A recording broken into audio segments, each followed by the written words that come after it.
देश का young youth Delhi के ओल्ड राजेंद्र नगर और मुखर्जी नगर में वेस्ट हो रहा है।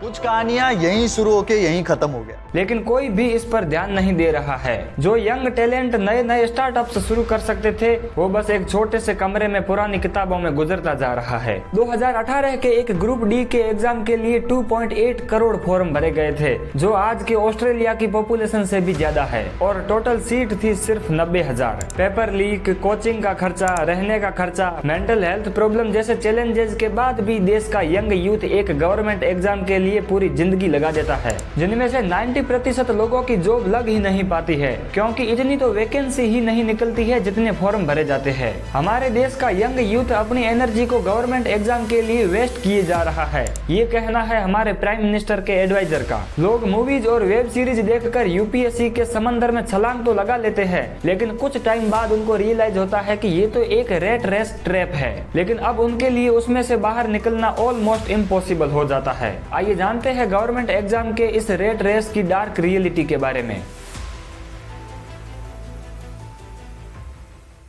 देखिए, गवर्नमेंट एग्जाम की प्रिपरेशन करने के कई सारे रीजन होते हैं। सरकारी बंगला, पावर की भूख, बिना काम करे भी सैलरी लेना, और ईमानदारी से काम करने वाले बस सिस्टम को बदलना चाहते हैं। इस बात में कोई दो राय नहीं है कि अगर सिस्टम को बदलना है तो सिस्टम के अंदर घुसना ही पड़ेगा, और उसका सबसे बेस्ट तरीका है गवर्नमेंट जॉब। गवर्नमेंट जॉब मिलने के बाद आपके पास इतनी तो पावर होती ही है कि आप जिस फील्ड में काम कर रहे हो उसे तो करप्शन से निकाल ही सकते हो। लेकिन अगर इसकी दूसरी साइड देखें तो सच्चाई कुछ और ही होती है। सिर्फ यूपीएससी में ही देखा जाए तो जितनी सक्सेस स्टोरी सुनने को मिलती है, उससे कई गुना ज्यादा फेलियर स्टोरीज होती है। 10 लाख स्टूडेंट्स अप्लाई करते हैं, लेकिन फाइनल सिलेक्शन सिर्फ 1000 का ही होता है, और उसमें भी आईएएस की रैंक तो टॉप 200 को ही मिलती है। इन 10 लाख में से ज्यादातर का तो यूपीएससी करने का पैशन ही नहीं था, बस एक पावरफुल कुर्सी और परमानेंट के टैग के लिए करोड़ों स्टूडेंट्स अपनी लाइफ के प्राइम टाइम को बस यूं ही घिसते जा रहे हैं। किसी भी गवर्नमेंट जॉब की प्रिपरेशन के लिए एक एस्पिरेंट्स 10-12 घंटे पढ़ाई करता है,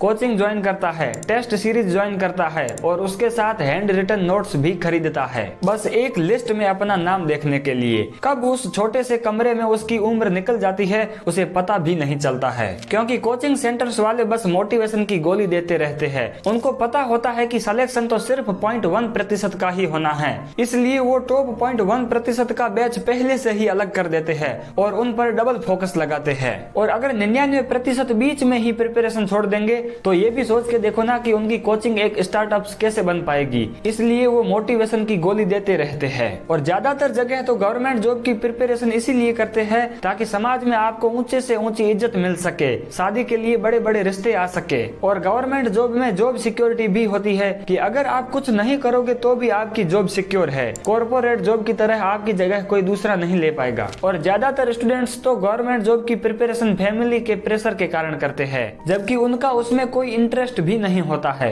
42% ग्रेजुएट्स अंडर 25 एज की अभी भी अनएम्प्लॉयड बैठे हैं। तो फिर आखिर वो क्या कर रहे हैं? गवर्नमेंट जॉब की प्रिपरेशन ही तो कर रहे हैं। यही यंग लड़के अगर अपनी एनर्जी को स्टार्टअप्स बिल्ड करने में इन्वेस्ट करें तो आज इसके रिजल्ट कुछ और होते। राजस्थान में एक 4th ग्रेड के एग्जाम के लिए टोटल 25 लाख से भी ज्यादा फॉर्म भरे गए थे, और टोटल सीट्स थी सिर्फ 52,000। इनमें से 90% तो एवरेज स्टूडेंट्स होते हैं जो सही से प्रिपरेशन भी नहीं करते हैं। केवल 10% ही सीरियस स्टूडेंट्स होते हैं जो अच्छे से तैयारी करते हैं, और उनका फाइनल सिलेक्शन भी हो जाता है। और यहीं पर आती है मेंटल हेल्थ क्राइसिस। हर स्टोरी में मेन कैरेक्टर का तो सिलेक्शन हो जाता है, लेकिन हम भूल जाते हैं कि उसके पीछे कितने संदीप भैया, गुर्री और धैर्या जैसे लोग भी रह जाते हैं। हम सोचते हैं कि हमारी कहानी के हीरो हम ही है, लेकिन रियलिटी कुछ और होती है, और यहीं से मेंटल हेल्थ प्रॉब्लम शुरू हो जाती है। एनसीआरबी की 2021 में आई ये रिपोर्ट बताती है कि पर डे 35 स्टूडेंट्स अपने फेलियर की वजह से जान ले लेते हैं। अब पता नहीं इसमें कितनी सच्चाई है, लेकिन अगर ये सच है तो ये एक सिस्टमेटिक फेलियर है। एक आईएएस ऑफिसर सिस्टम को चेंज करने के लिए सेलेक्ट होता है, लेकिन उसका करप्शन से इंट्रोडक्शन तो रिजल्ट वाले दिन ही हो जाता है, और ऊपर से ये भारत का एग्जाम सिस्टम तो पहले से ही मजाक बना हुआ है। आए दिन पेपर लीक होने की खबरें सुनने को मिलती है। नीट और एसएससी के पेपर्स में भी धांधली हो रही है, तो बाकी के पेपर्स की तो बात ही क्या करें। आईपीएस, कांस्टेबल, फॉरेस्ट गार्ड और गवर्नमेंट स्कूल्स में तो टीचर्स के पद भी खाली पड़े हैं, लेकिन सरकार उन रिक्वायरमेंट को फिल ही नहीं कर रही है। 2022 में पीएम मोदी 18 महीनों में ही सभी खाली पद भरने को कहते हैं, लेकिन अब ये पता चल रहा है कि वो सिर्फ एक चुनावी वादा था। देश के यूथ को एंटरप्रेन्योरियल माइंडसेट सीखना ही पड़ेगा, वरना देश का young potential old Rajendra Nagar के उन छोटे से कमरों में ही वेस्ट हो जाएगा। दोस्तों, आपका इस पर क्या ओपिनियन है कमेंट सेक्शन में जरूर लिखना, और अगर आपको ये वीडियो थोड़ा सा भी इंफॉर्मेटिव लगा है तो इसको शेयर जरूर करना, और ऐसे ही टॉपिक को आसान भाषा में समझने के लिए चैनल को भी सब्सक्राइब करना। और कैसे पॉडकास्ट देश के यंग यूथ को ब्रेन वॉश किए जा रहा है जिसकी हमें भनक तक नहीं लग रही है, पूरा वीडियो आप यहाँ पर क्लिक करके देख सकते हो। मिलते हैं नेक्स्ट वीडियो में, तब तक के लिए जय हिंद।